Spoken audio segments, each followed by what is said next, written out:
Another time I came home and there was all these crackheads just laying in the living room floor. So I cussed everybody out and I was like, y'all got to go. Y'all cannot stay here.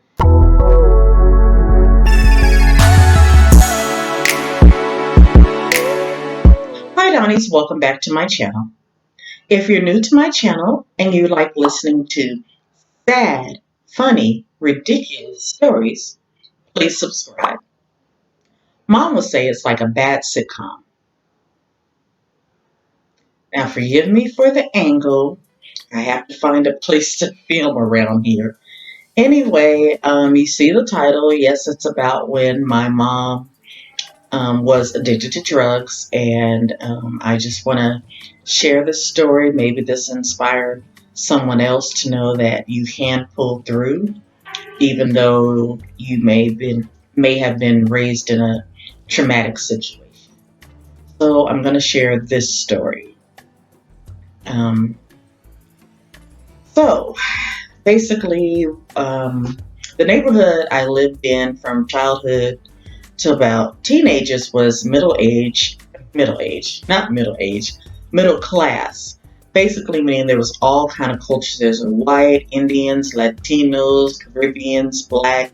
It was just everybody on the block. And the block was cool. You could hang out in the street. The teenage boys would play football in the street while we double dutch. Well, I didn't double dutch. They told me I was too slow. But anyway, we'd play hopscotch or whatever. We'd just be on the sidewalk doing our thing while the boys are in the street playing football. And I can pretty much say when I think back, I had a pretty good life until about the age of 9. Then my mother, excuse me for coughing. I wish I could stop coughing. Anyway, my mother married this man when I was about 9, and he was abusive. So that wasn't good after that. That's the time we lived in Huntington Beach for a moment, and then we moved back to the neighborhood. Now, when I was about maybe 14 or 15, I know it was at the end of junior high, my mom finally divorced that man. Woo!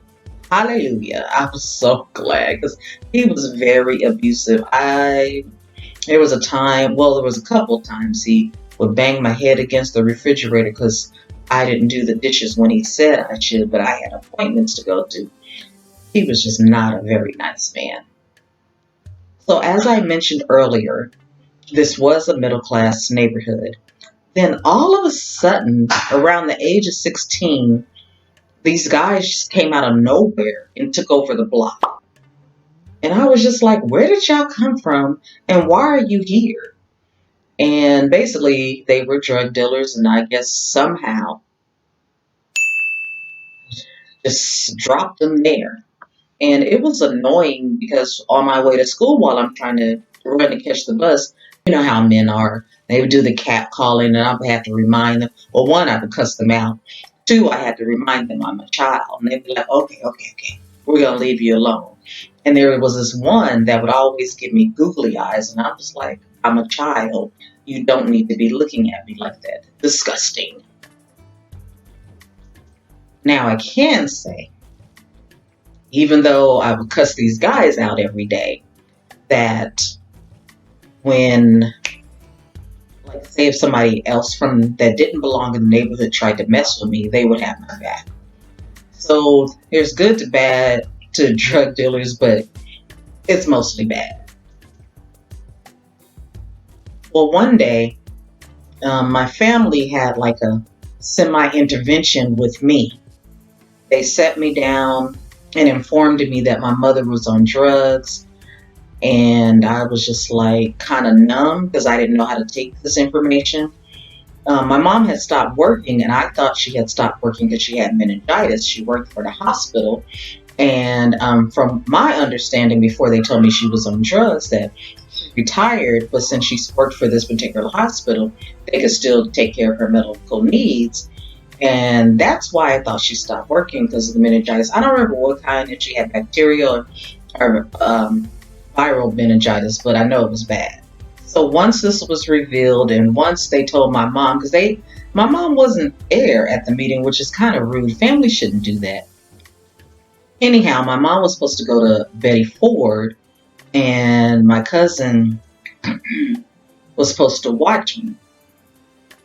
Well, that didn't happen. I pretty much started depending on myself.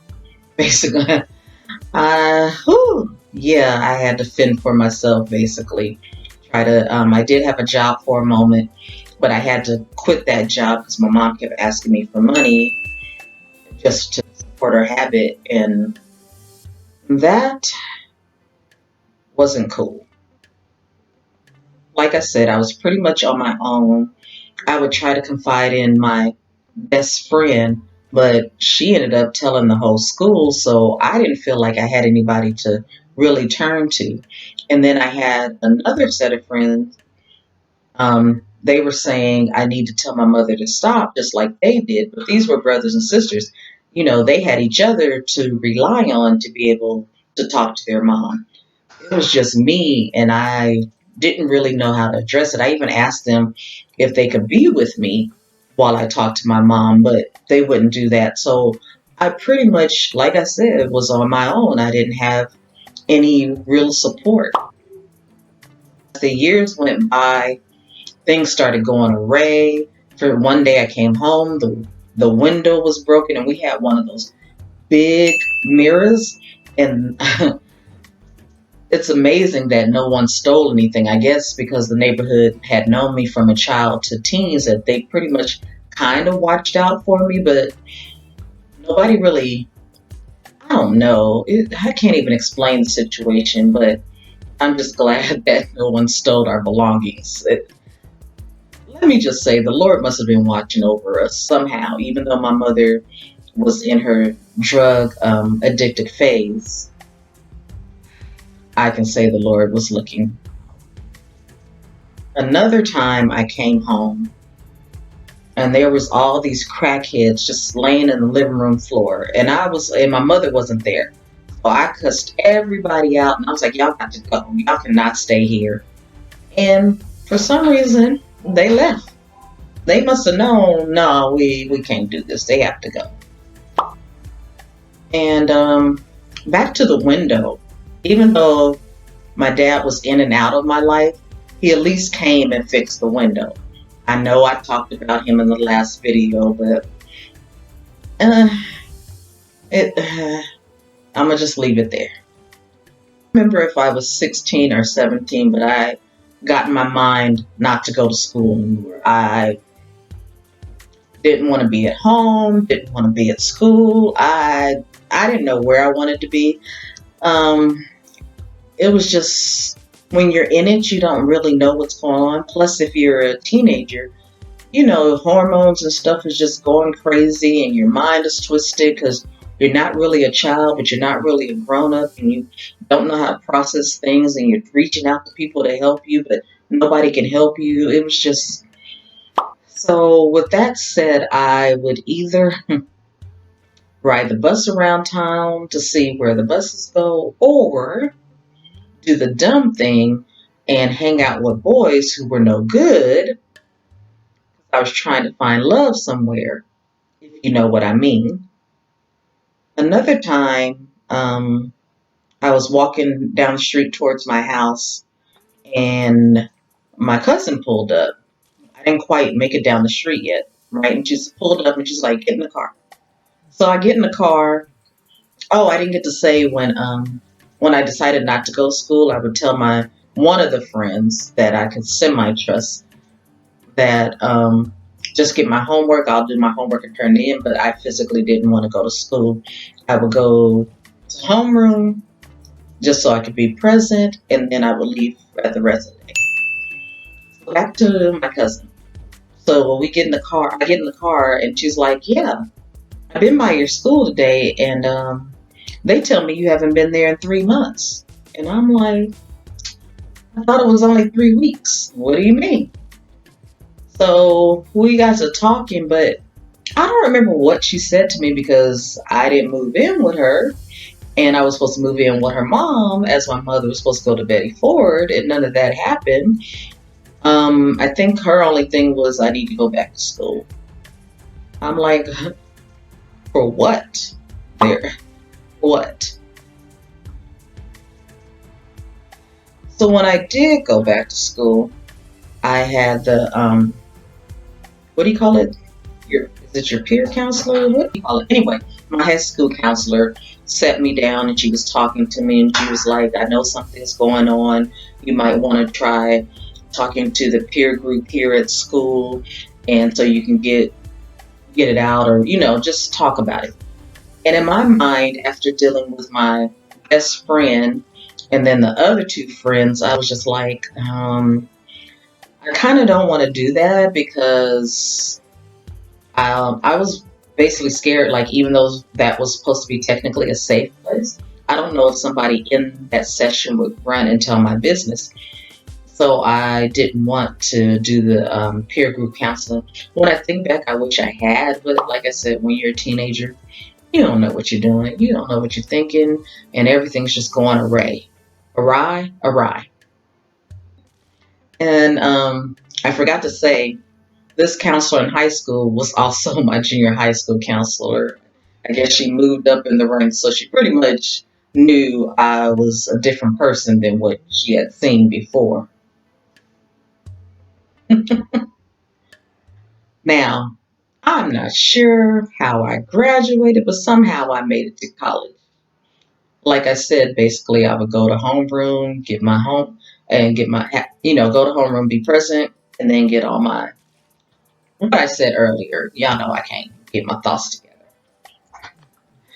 And as the years went on, or the next 2 years, um, we didn't have any gas, lights, electricity, or water. My mom would somehow jimmy rig get electricity from the neighbor's house, and that's how I learned how to cook in the microwave. Now, as far as not having any water, I would either go next door and shower, or sometimes I'll go to one of my mom's friend's house and stay there from time to time. It got to the point where I didn't want to live with my mom anymore. It was just too traumatic for me. Oh, and then the dumbness still goes on.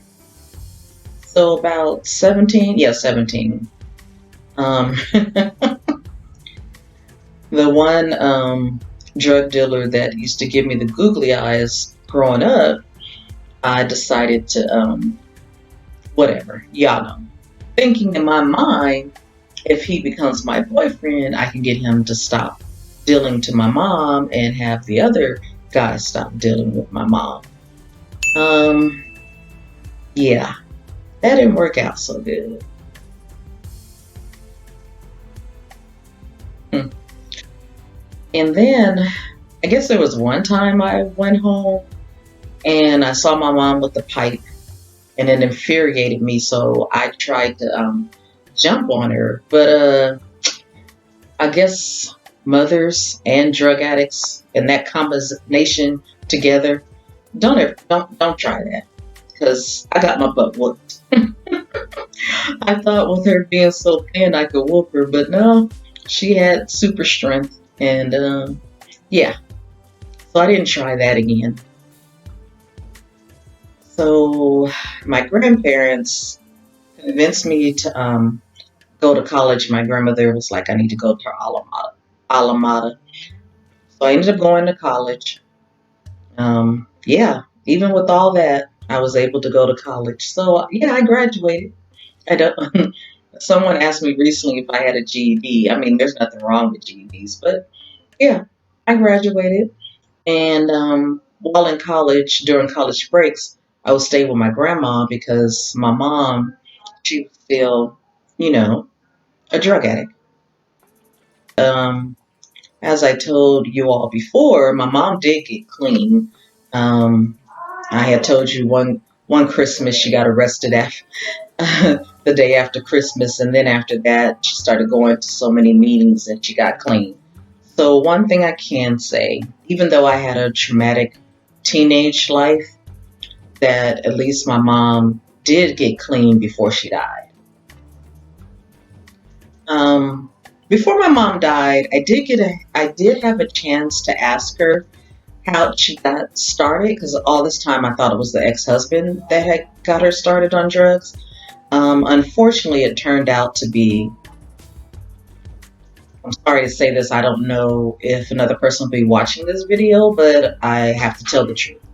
According to my mom, she said that her sister, my aunt, told her to try it, and that's how she got hooked. And unfortunately, my aunt started being addicted to prescription drugs, and then she passed away from that. But they both lived a long, long life, and they were like functioning drug addicts. It was interesting dynamic. So I finally got that off my chest. I finally told the story. There are probably some things I forgot, but you know, I held this in for a long time. And I remember walking around, college people used to always say that I looked sad all the time, and I didn't know what they were talking about. But I think this stems to part of my major depression, just growing up not really feeling safe and provided for, and feeling abandoned and neglected. And but I am glad that the Lord saw me through this and protected me through it. But ooh, could I have another life? Anyway, well, I think that's where I'm going to end the video. So, Dawnies, remember to toast to life, because it always makes for a great story. Remember to check out my other content on the channel, and don't forget to subscribe, and I'll see you all next week. Bye.